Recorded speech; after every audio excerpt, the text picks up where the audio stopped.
Dahulu, tarian dari Ottoman bila dinyanyikan di tanah ujung Sumatera, tabuhan rapainya semakin kencang dan barisan-barisan pasukan perang semakin tangguh.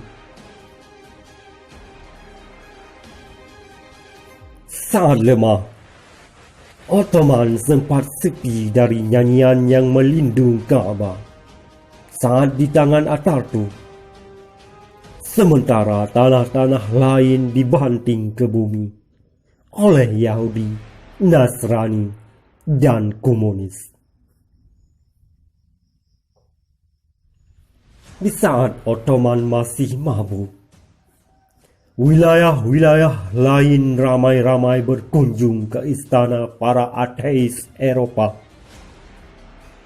Bersembah sujud, diminta kembalikan istana yang telah dirampas.